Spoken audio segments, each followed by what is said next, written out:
So, what does a kid selling basic games off floppy disks in middle school in the mid 80s have in common with someone building AI powered startups today? Turns out everything. Today, I'm flipping the script on Mr. Todd Gagney here, the guy who usually sits in the chair asking the questions. This is Startup Stories from the Treehouse. Hey, Todd. So, thanks for having me first and foremost, or I guess since I'm the interviewer, I'm having you kind of. So, you're usually the other one asking questions. How does it kind of feel being on the other side of the mic? And really, before you get too comfortable, take me back to middle school. I heard you basically were running your first startup business selling video games to your classmates. Well, Jared, thanks for having me on the podcast. It's cool. It's weird to sit on the other side. You're making me a little nervous with throwing me questions, but we'll get through it. So talking about your first thing, it was kind of a little bit of a startup. I've always been kind of an entrepreneur, but there was a guy called Mr. Leonard, and he was the guy that ran the computer lab in the mid 80s in Tully, New York, upstate New York. And he, it was brand new. It was probably in 84, 85. And I had this little magazine and I'd type all the stuff in. And his big thing was every time he came in, he was always like, good morning campers. He was always happy campers. That was always the thing. He was kind of a big hippie teacher. And so, but that was humble beginnings back in the mid 80s. So you got a magazine and it has code in it and you're typing it into some old Apple computer and then you're selling the games back to kids at school. Did you know you were doing a startup at that time when you were getting into it? Oh, hell no. I didn't, sure. I just was looking for a little bit of extra coin and you're in middle school, you're just trying to be cool and you're trying to figure out things. And we had these little games, and they were pretty basic, right? They were pretty basic stuff, but it, got me some experience of working with a computer system. And then, you had the big floppies back then. And if you used an X-Acto knife, you could basically double side them. So you could actually get memory on both sides. And so that was pretty cool. Not many people remember that.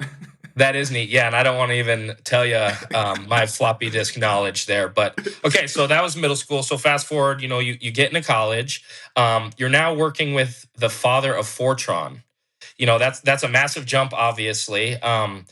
So how did it feel working for one of the most important people working with, that has their name etched in the computing history books? Yeah, I probably didn't appreciate it at the time. Fortran is a language that doesn't get used a ton now, but basically it was really good for high computational, work. And so I ended up using it at School of Mines when I was there. But sure. He was kind of the father of Fortran. He built the compiler in 1977. So he was a super nice guy. This was in Wilmington, North Carolina. And so I took a couple of his classes, really liked him. But the thing that I loved about him even more was he had like a 46-foot sailboat. And he would ask me to help crew the boat on the races on the weekends. And so not only did I get to learn something from a legend, but then I got to go hang out and work on a boat that was pretty amazing. We never won anything, but he always bought drinks and food afterwards. And so it was all good. Sure. No, that's really cool. I always appreciated the professors that, took their time out of what you're learning in school and could help, teach you some other things. So no, that's really neat to hear. So now kind of just fast forward, we're in the early 90s now, I'd say, after you're done with college and stuff. So you're on the internet. I think it's Mosaic browser, Telnet, Gopher. Most people pretty much probably have no idea what that stuff is. I know I didn't until I was looking it up. So, what was it about the early internet that made you say, this is going to change everything? When there were barely any websites to visit, how did you know that this was a game changer? And I don't know if I did. I just knew that it was something new and interesting. I had an interest in it. I basically taught myself how to use a Unix machine. That's how I met my wife, which is kind of a fun story. I was basically working at the School of Mines. They had just got these new Unix systems. And there was a software called Geographical Information Systems, and I was learning it over the summer. And this professor said, if you have questions, just call this woman. She's in Sioux Falls doing an internship. And so I'm calling this woman and going, I've just got all these stupid problems that I've screwed up, permissions and changing stuff. And it turned out to be my wife. And so she loves to tell me how many stupid questions I asked her. She had a master's in computer science, so she was definitely the smarter of the two of us. Sure. But I guess what I saw was just how information could flow in a way that was pretty unique. I remember, like, when I first got on, I mean, there was basically, it was just these universities that basically were connected. That's all it was. And so you Yeah. could go to their website, you could go and dig into some of the papers and stuff they had online. And then all of a sudden it started to get more graphical. There's more images, people were putting Mm. up websites, and then it just, it started to explode. The number of pages, the number of places you could go. There was no search engine like Google at the time. There was Ask Jeeves, there was Alta Vista, there was all Sure. these other ones that were Yeah. literally just an inventory of all the websites on the big World Wide Web. Like, there was Yeah. literally a catalog, and you could go by letter and say, let's everything that's got a T on it, let's go see where it is. Wow. And Yeah. so the web was so small then, but Sure. like I knew that it was kind of interesting, and it was someplace that I wanted to play. Yeah. And I like, I spent a lot of time in the lab.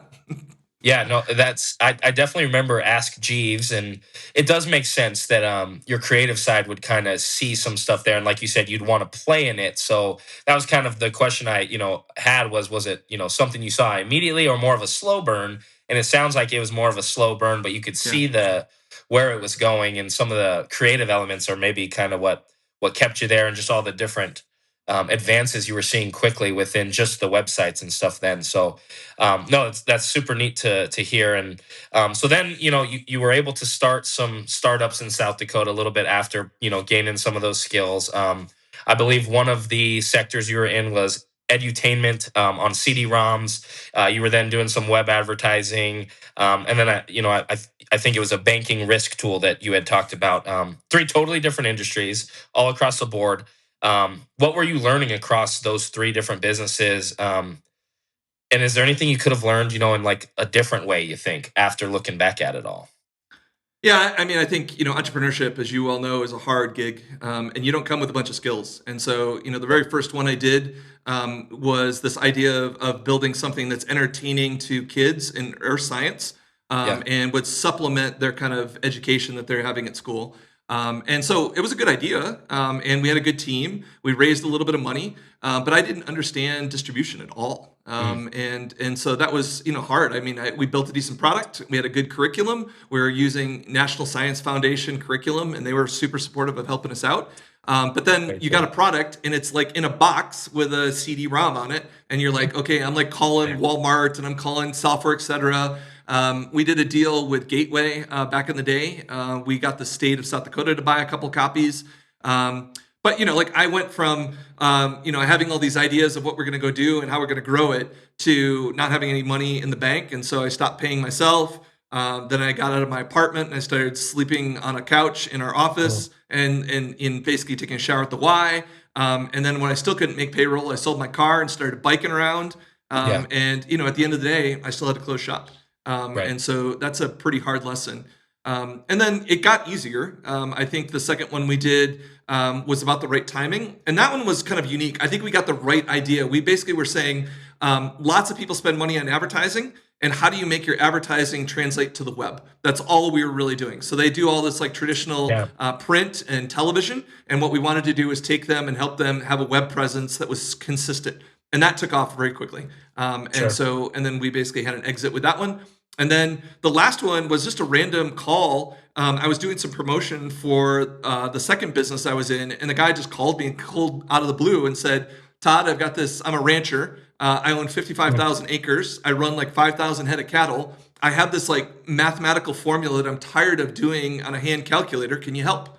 And I was like, "Sounds like money to me." Right. And so I listened to the guy, and I started working with him, and then for the next 25 years we worked together, which was kind of fun. Sure. No, that sounds awesome. And what I hear there, honestly, is you have a wide range of not working, kind of working, and then seems like working when it comes to the three startups that you had, and maybe making some money. But you've been through what every entrepreneur goes through, from the lowest of the lows to some of the highest of the highs. And so part of that, I believe, is obviously your belief in yourself. You obviously never gave up on your own personal belief there. So but it was tough as you were going on, obviously. So, like, at what point did you start wondering to yourself, is belief enough to keep this thing going? Yeah, I think that's a hard one. I think that I was working 7 days a week, probably 80 plus hours a week, Yeah. and I think I don't know about other entrepreneurs, but I think part of my entrepreneurial journey has probably been a little bit of a chip on my shoulder, right? People told me I Mm. couldn't do things, and you wanted to prove them wrong. They thought you weren't, academically successful enough, or you didn't have the skills. And a lot of it's true, but you have this belief in yourself. And so I think the startup closing and actually taking somebody's money and then having to go look at them and say, I'm done. I can't do this anymore. And I think they did it with grace. They knew that there was a risk. But like, I felt like I let somebody down. Right. And Yeah. then to I think we had 16 people total. Not all of those were full time. We probably had 5 or 6 people that were from school, and that were part time. But to go to all of them and say, look, man, this is the last paycheck. I can't do it anymore. Yeah. And they had all been pulling oars with you. I mean, the good news is most of those people ended up going to one of my startups and/or following me out to Seattle. Yeah. And so I think the majority of those people that stuck around, and it worked out for all of us. Sure. But it was super hard. There's no question about it. Yeah. Well, that obviously says a lot about you as a leader at the time, where if you were still able to get some people to follow you after that, and so that's a good little segue there. So you're heading to Seattle. I heard maybe you were also following love to Seattle a little That's bit. right. That maybe you had a girlfriend going that way. So was that the main reason, or were you kind of chasing something bigger? No, I think I'd like to say that it was something bigger and I was smart. I Sure. think my wife, the one that was helping me with my Unix problems, graduated. She had done an internship at Microsoft and got a full time job after her master's. And she was like, "Hey, look, they're hiring anybody out here, Todd, and you're anybody. Like you can do this." Right. And Right. so I ended up at Microsoft for about 9 months, and Yeah. that was a transition, right? I mean, even then, it was probably 60,000 employees, and so the job Yeah. they gave me was very small. And so, I've been used to running my own shop and making my own decisions. Yeah. And so basically, I stayed on that product and I shipped it. And then I started looking for something different. So I think part of this is timing. I wanted to do something on the web. That was definitely something that I was conscious of, saying I wanted to do something in technology, and the web was the place to do it. Seattle happened to have a lot of jobs and some interesting opportunities. And like you said, the girl that I was dating was moved that direction. And so it all kind of moved and that's what happened. Yeah, no, that makes sense. So overall, working at Microsoft, obviously one of the biggest tech companies in the world now, I imagine was back then as well. Was it too big? Was it just not the job you envisioned for yourself? I know you said you were kind of used to running your own ship, if you will, but what were the ultimate factors that led from to you only being there 9 months and leaving so quickly? Yeah, I think it was just like the amount of responsibility they want to give you as you get to a larger and larger organization. The job description gets tighter, right? And so the amount of flexibility that you have to be creative and figure out how to make things better Sure. and influence, was just almost zero, right? You're just a small cog in a big wheel. Yeah. And so, ideas about product direction and getting a chance to talk to customers and none of that stuff was even in my job description. Sure. And so multiple times I kind of drifted out of my job description. I got the rap on the knuckles to say, no, no, no, Right. you stay in your lane, brother, and Yeah. do the job and do it well. Yeah. And I think ultimately that chafed me, and I Sure. wanted something Yeah. that was much smaller, that gave me more flexibility to kind of spread my wings. Yeah, no, I definitely see that. And so going from Microsoft, you transition to a company called Concur, which I think of now as obviously a huge company, but back then it wasn't so much. So you get to Concur. This is kind of where things get a little wild. Take me through that progression. So you show up, they're selling CD-ROMs in boxes, something you kind of had some experience with. Where does it go from there? Yeah, I mean, I didn't know anything about travel and expense software. I Mm. mean, I didn't. And so, literally, they hired me to do what they called international and localization of their product. And what they really meant was they shipped a product that now they had an obligation that it worked in France. So it had to be in the local language, it had to support the local currency, and it had to have all the date delimiters and stuff on it for currency and date. And so I had never done that. I literally was going to the library at Microsoft before the interviews and going, what do these words mean? And like, what is this job?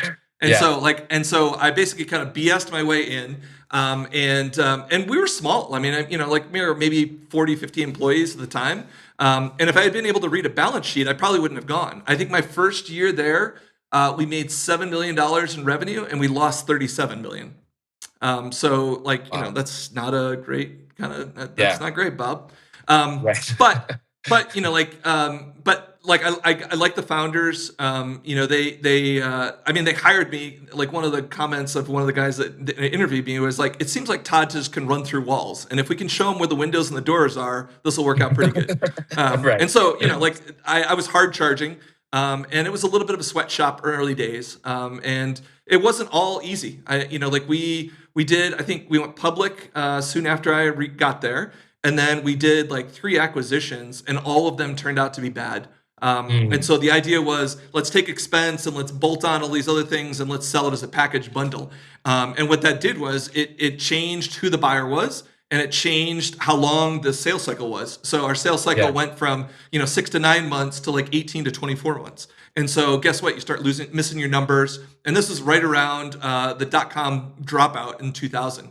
And so basically we went from, I think we had 270 employees by the time we got to that. We shed all of that down to like 75. We did about 3 rounds of layoffs. And then we shelved the products that we did and we started focusing back on expense.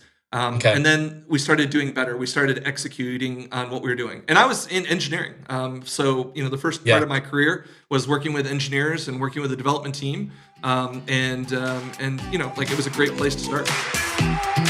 Thanks for listening to Startup Stories from the Treehouse. If you enjoyed this episode, please take a moment to like, follow, or subscribe wherever you get your podcast. And if you found our conversation helpful, leave a review. It really helps other founders discover our show. For more insight and episode summaries, don't forget to subscribe to the Wildfire Labs Substack. We appreciate your support and can't wait to share more stories with you next time.